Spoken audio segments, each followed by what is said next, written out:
Some may be frustrated at the inactivity by the Cincinnati Reds, but did you know that they're ahead of the game? Well, they are.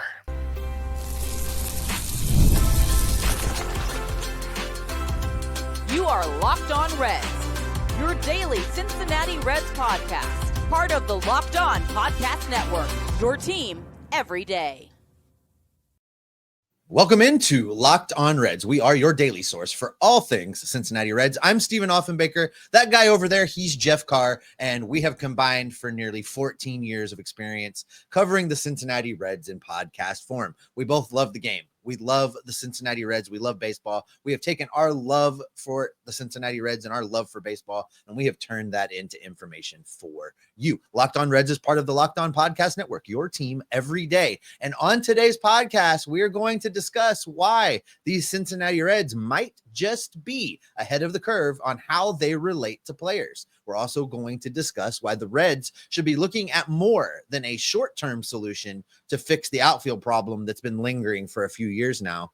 And we're going to take a look at Blake Dunn and Rece Hinds and ask the question, when should the Reds just throw the kids in there and let them play? We're going to get into all of that on today's episode that's brought to you by Game Time. Download the Game Time app, create an account, and use the code LOCKEDONMLB for $20 off your first purchase over at Game Time today. All right, Jeff, let's dig into this because you are pretty charged up about this idea that the Cincinnati Reds might be ahead of the curve as it pertains to how Major League Baseball teams relate to players and how that can turn into I guess for lack of a better way to describe this, a recruiting tool as you're trying to go out and get free agents, as you're trying to sign guys to an extension or get them to play with your team. Yeah, and this is all about getting an edge in the game, right? Like ever since Moneyball came out, really even before Moneyball came out, everybody was talking about what is the new frontier? What is the new way that, the Reds or in Moneyball's case, the A's or Team X, what is the way that Team X is getting ahead of Team Y and Team Z and all this other stuff? And for a long time, it has been the teams that have the best data. But there was a great article in The Athletic by Eno Saris really detailing why that's no longer the case. Every team has data. In fact, he starts off the article by saying, he's just like, if you go to a little league field now, in some cases, there are kids that are talking about their own exit velocities. If you go to junior high and high schools, there are kids that are talking about biomechanical stuff that their coach was giving to them in practice and stuff. The data is not just the haves and the have-nots. Everybody has. And so when it comes to what you know about a team, pretty much every team has the same amount of wherewithal in that case. So the next frontier is, how do you then take that knowledge, dissect it, and give it to the players? That's the next frontier and the relatability factor of it all. And what have we said? What has everyone said since the Reds hired Terry Francona? That's his strength. In fact, he might be one of the best ever to do it. And one of the reasons that he's a Hall of Famer in waiting, as soon as he officially retires and is no longer a manager, dude's hitting the Hall. He's going to be in Cooperstown because of all of the success that he has had in his career. He brings that success to Cincinnati, and he brings that mentality where it's about the relationships that you build with your players. It's not necessarily about this is what you need to do to win. It's how do we present that to a player? How do you present that to Elly De La Cruz, Noel V. Marte, Matt McLain, and CES? Because they're four different individual guys, and the teams that get ahead of the curve on that are going to be the teams that begin to see their bigger picture a lot more clearer than other organizations. And the Reds are right at the forefront of this, race, as it were. Yeah, I think if you look at this and then you look at the Terry Francona hire, and you and I are both super excited about the Terry Francona hire, and this is part of it, right? You look at how he's already taken the data that he has and started to relate back to the players. Elly De La Cruz is the prime example. If you've listened to Terry, any of his interviews where he talks about the interactions that he's had with Elly De La Cruz and how not only does he understand what Elly's game looks like, and you can tell that Terry has looked at the data about what Elly's been able to do and what he hasn't, but then he's gone back to Elly and asked him questions such as, do you want to be held accountable? do you want to be held to a standard as we use this data and explore your game?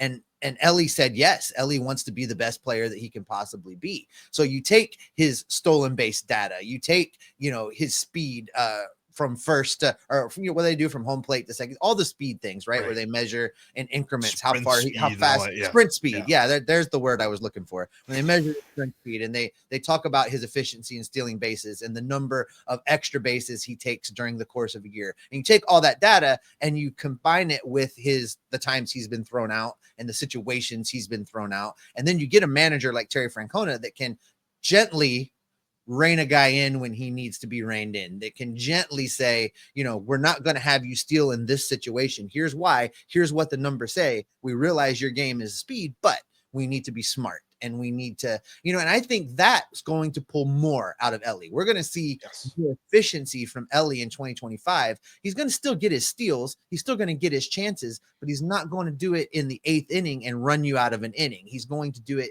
in the appropriate situations because he's got a guy that can present the information, that has a ton of credibility, and that the player can relate back to. And I think that's super important for the Reds in a season where they're really trying to turn a corner or move ahead and compete in this division.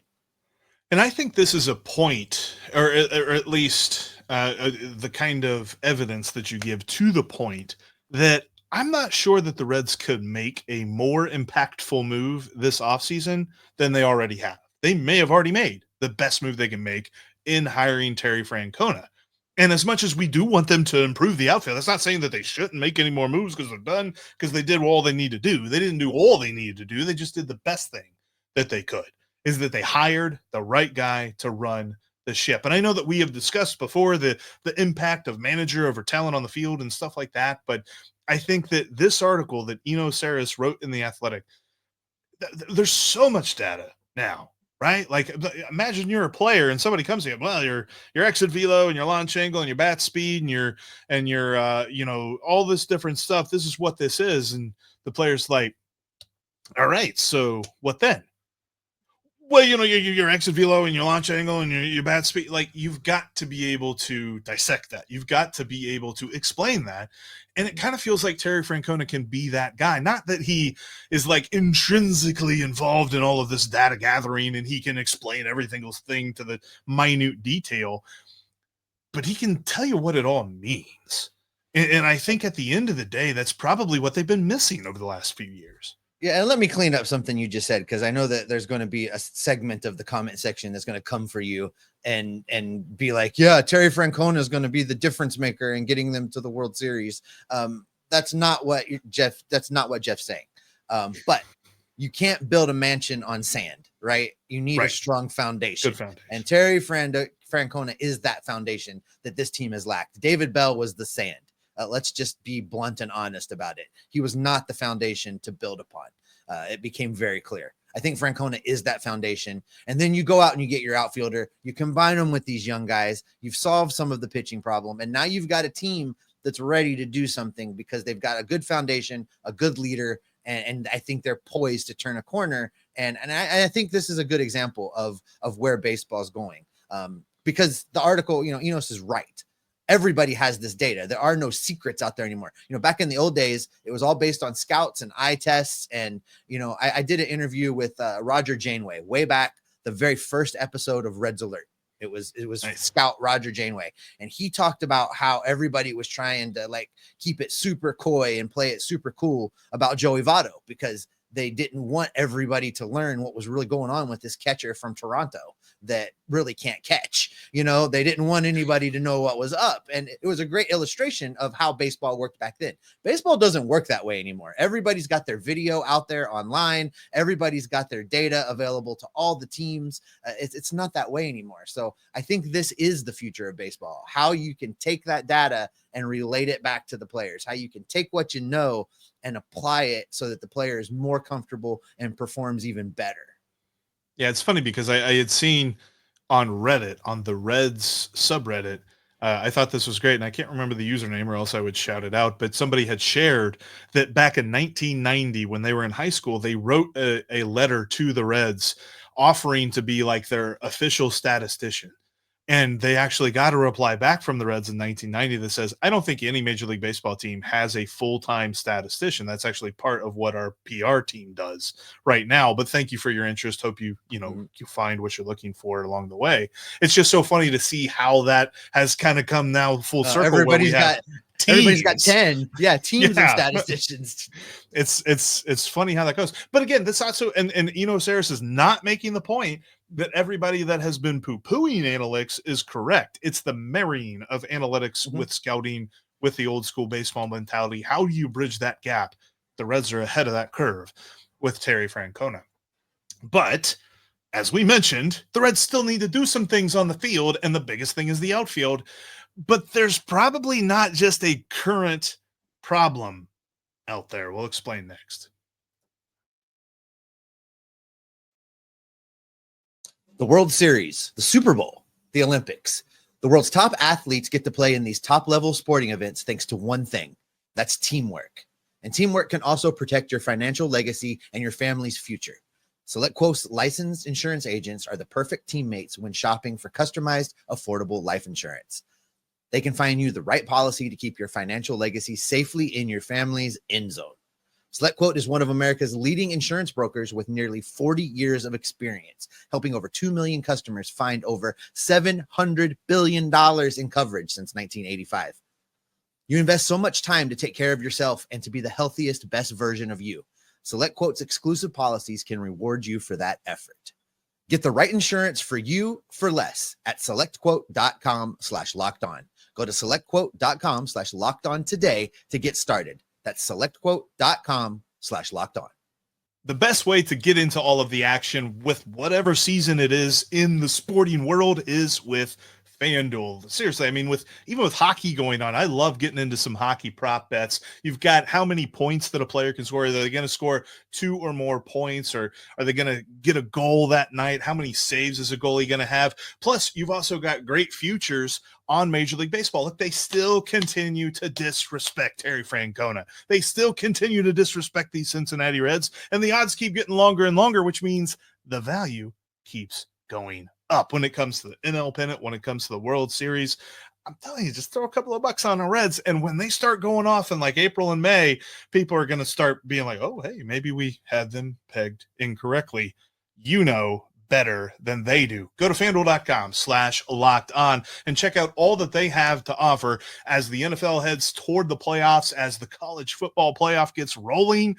FanDuel is the place to be. That's FanDuel.com/locked on. Never waste a hunch again, and go to FanDuel, the official sportsbook partner of the NFL.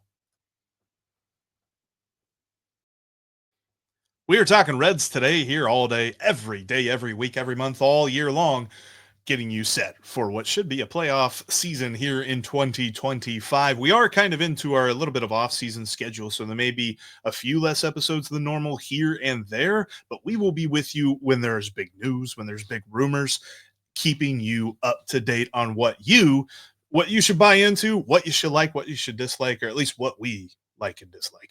So make sure you subscribe to us and get at least 30 minutes of Reds talk in your feed every single day.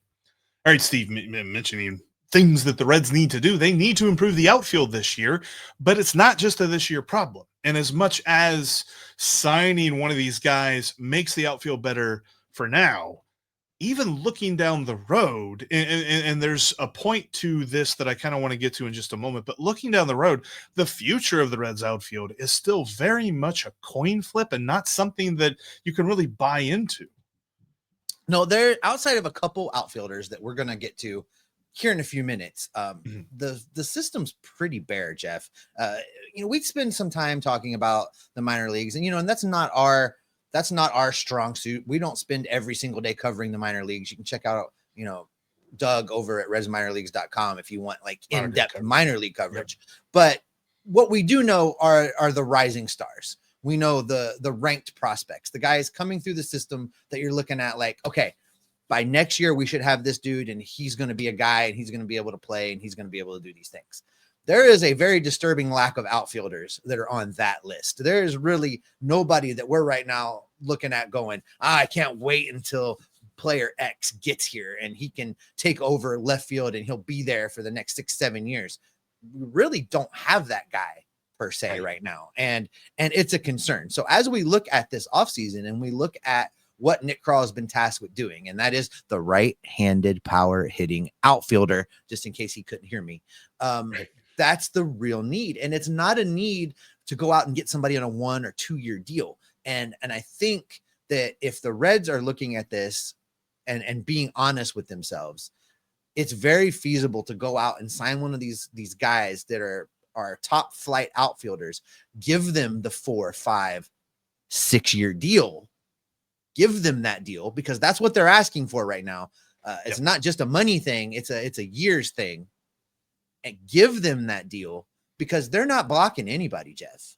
They're not keeping anybody from coming to the majors. There's nobody coming. Adam Dunn, Jay Bruce, they're not walking through that door. There's no one coming. And a lot of this is based on some scouting grades that I'm looking at over at Baseball America. That's really what I rely on, especially once you get past Chattanooga and once you get past the top like 15 prospects in the organization. It's like, okay, what's Baseball America saying about this? Because they do a good job of compiling scouting reports on a lot of different players. And there really isn't a guy at the lower levels that you just get crazy excited about. They had an international free agent that they signed last year named Adolfo Sanchez, who Baseball America gives a 55 grade. Again, this is on the 20 to 80 scale. 55 being he's projected to be a slightly above average major league player. Here's the problem, though. He's going to start in the Dominican Summer League, which is below Daytona. He's got a long road to hoe before we figure out exactly who this guy is. So he's further behind than even like Alfredo Duno, who we have said on the catching side of things is a long way off.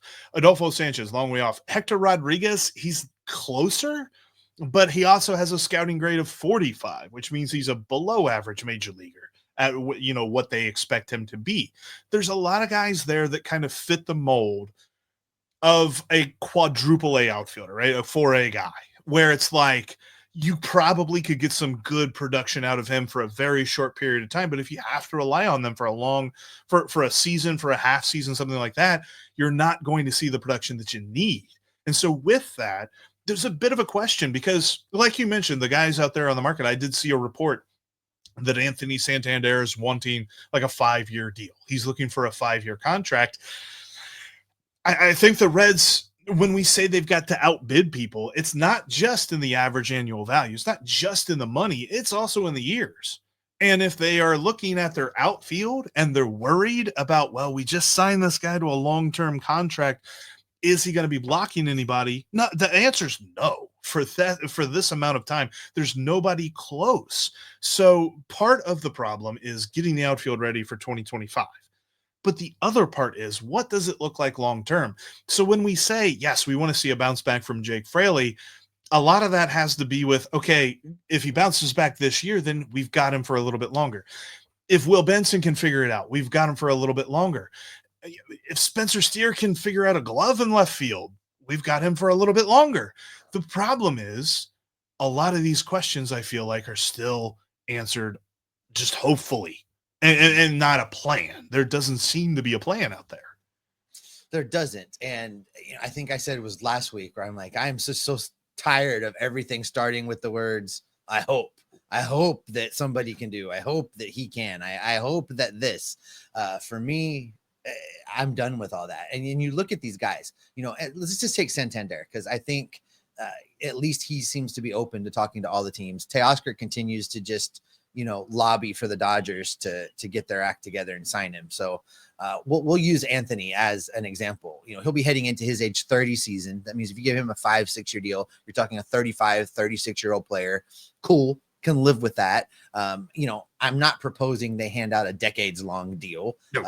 A 6-year deal is not crazy. Maybe you give him a 5-year deal with a 6-year mutual with a little buyout attached to it, and you call it a day. I think that gets it done if you're right on the money. This is what they've got to do, Jeff. This can has been kicked down the road for at least the last 3 off seasons. Really, if we're being honest about it, they cannot continue to kick that can down the road. It has reached the point where the outfield is the thing hindering this team from going on further, from going to the next level. Nick Krall has to see that. I think that, I mean, he's not going to come out and tell you, yeah, well, boy, we really screwed that up over the last couple of years. But I think Nick Krall sees it because he's talked about the outfield at length this offseason.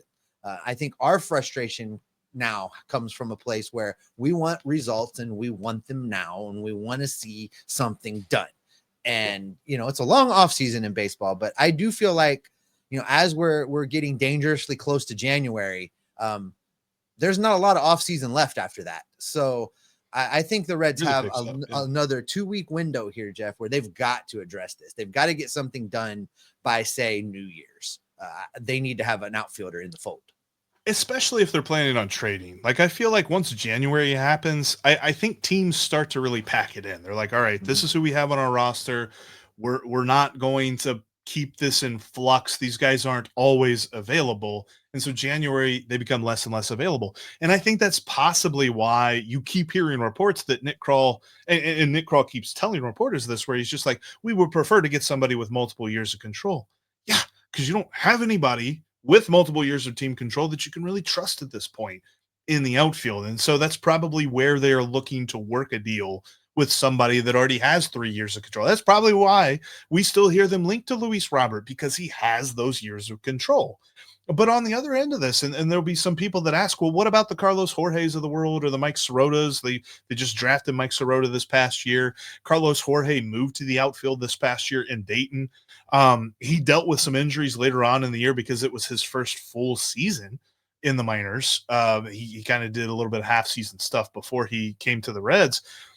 And overall, there's still a lot of, well, they've got to figure this out or they've got to figure that out. There's nobody that's just jumping off the page of like, this guy, you need to make sure you bookmark this guy. And that is where we're coming from with this. If you sign a guy like Santander, you can at least solidify one spot in the outfield where it doesn't feel like any spots are solidified. It's a big, I think I called it one time, the land of opportunity here in Cincinnati, because it's the outfield of the Cincinnati Reds. So much opportunity abounds out there. So much. But I know this, there's two names we didn't mention though, Steve, and that's because we saw them last year. So how do Blake Dunn and Rece Hinds figure into all of this? And when exactly do you let them figure it out? You can take the guesswork out of buying MLB tickets, NFL tickets, NHL, NBA. Game Time has you covered. Just download the Game Time app, create an account, and use the code LOCKEDONMLB for $20 off your first purchase. Jeff and I tell you about this app all the time. We both use it all the time. We head down to the banks. We find a place to get a drink and some food. And then just before first pitch, we jump on the Game Time app. We grab our tickets, head into the stadium. It's just that easy. We get great deals. If you're going to a venue you're not familiar with, they can show you the view from your seat. You'll be able to see exactly what the view is going to be like. And they have all-in pricing, so you're not going to be surprised when you go to checkout with hidden fees. You're going to know exactly what it is you're going to pay before you click that buy button. They have tremendously low prices, great deals. And again, if you head over to the Game Time app, create an account, and use the promo code LOCKEDONMLB, you're going to get $20 off your first purchase. Download the Game Time app today. What time is it? It's game time. If you can't watch us on YouTube, you can always listen to us on your favorite podcasting app. We're seriously on all of them. Check us out there today. All right, Steve. So with the outfield conversation, and we've mentioned Rece Hinds a little bit, so don't want to go too much into detail about him. That was on an episode last week. But I did notice something else too that caught my eye with him. Another reason that I wouldn't mind seeing him a little bit more. And I still say he's got a dark horse chance of being a really impactful player for the Reds in 2025, but also Blake Dunn. We saw him for a cup of espresso last year. 26 at bats. Yeah. Like that's nothing. We don't know anything about him. All we know is his scouting grade. And according to Baseball America, both these guys have a future grade of 50. So they believe they could be average major league players if they're given enough time. The thing that really stands out to me about Rece Hinds, his power gets a 60 grade and his arm gets a 70. We talked, if you missed the episode, there was an episode 2 weeks ago where we talked to current Reds scout Tyler Gibbons, and he's like, basically, we don't give out 80s. Like 80s are like the perfect grade for a player. So a 70 is something that you should really keep your eye on. Rece Hinds has a 70 grade arm out in right field. That could be huge if you give him enough time. Meanwhile, Blake Dunn has a 60 rated fielding, and his speed is a 50 as well. He's a 50 across the board hit power run. His arm's only a 40, but I mean, you figure that's a center field type guy. You've got these two dudes. When do you turn them loose? When do you let them figure it out and see if they are the future of this outfield? So where this team is at right now, I feel like if this is what you do, if the answer to this question is you turn them loose in 2025, that makes this offseason a failure. It's an F, because that means they didn't get anybody. That means they didn't go out and do anything. That's the answer to your question, Jeff. When do you do this? Well, that's when you do it. You do it if you don't go get anybody else, or you do it because there's been injuries and things have gone very, very wrong. Given what we've just said about the Reds minor league system and the outfielders that are available there, you look at the big league club, and we know that Fraley is going to be part of that. We all are kind of in agreement that Will Benson will start the season in AAA. So he's probably, depending on who gets injured, your next guy up. But I wouldn't necessarily commit to that. Blake Dunn is very, very interesting because he's a right-handed bat. He can play all three outfield positions. Really, they have him listed as a left fielder on Baseball Reference, but I think you could stick him out there in center field and he'd be okay. I think he can obviously play the other corner in right field. We've only seen 26 at bats from him. You're right. We don't know anything about him other than he profiles like a guy that might be able to contribute at the big league level. So if there's a need, being that he's a right-handed bat, I would take a good look at him if something goes wrong in 2025. And the same holds true for Rece Hinds. I need to see Rece Hinds go back to AAA, I think, and show us that he can continue to take the ball the other way, show us that he can deal with those breaking pitches. And then if he can show that in Louisville, now you've got to ask yourself the question, all right, can he come apply that now at Great American Ballpark? Because yes, his arm is amazing. Guys are not going to run on him. His power, when he gets a hold of one, when he runs into one, upper deck stuff, potential to hit. I still remember that highlight video of him hitting it over the batter's eye in Louisville. It was crazy. Right. So he's another guy like Ellie that could put it out of the stadium onto the street, depending on where he hits it in the ballpark. So I feel like these guys should get opportunities, but I want to be clear that I'm not saying they should come out of spring training giving them those opportunities.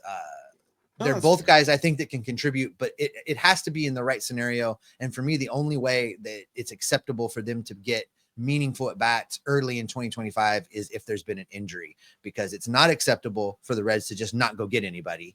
And it's not acceptable to come out of spring training hoping one of these guys can be the guy. No, and I would agree with that. I think that if we do see a lot of these guys in 2025, that's kind of tough, because 2025 is not a let's figure it out type year. 2025 is let's go for it. We need to get the right guys in the right spots and go for it, and not try to guess if we have the right guys. Like I think that there have been signs that CES has shown he can be a guy. I think there have been minute signs, and quite frankly, they seem to be disappearing by the day this offseason, that Noelvi Marte could be a guy.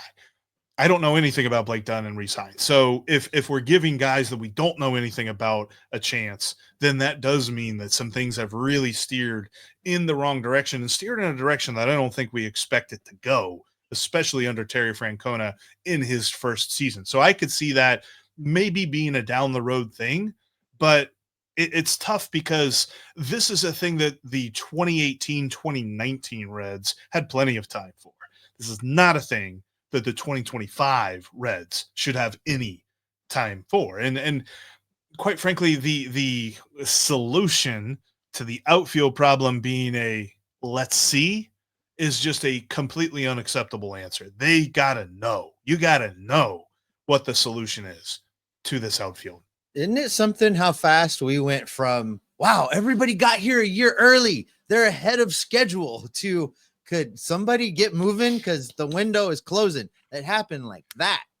Yeah, and I think I remember seeing a couple of different times throughout the year last year where a couple of different Reds folks on Twitter were saying things like, "Are the Reds still ahead of schedule?" And it was just like, No, not, no, they're not not. so They're much. right on schedule, No. and quite frankly, they could be behind schedule if if certain things do not go right this year. But I tell you this, a couple of things coming at you this week on our schedule when it comes to the Reds offseason, because we are going to rank for you the players that we think the Reds are most likely to acquire, not the players we want them to mostly acquire, or the players we think they most likely are to acquire. And I think there's going to be a surprise at the top, at least on my list. And I'm sure Steve will love that. And I'm sure you will too. So make sure you check that out. That's coming up on our next Locked On Reds podcast. We are with you all throughout the offseason. Make sure that you're subscribed here on YouTube, you're subscribed on your favorite podcasting app, because we got you covered every single day with Reds Talk. Why, Steve?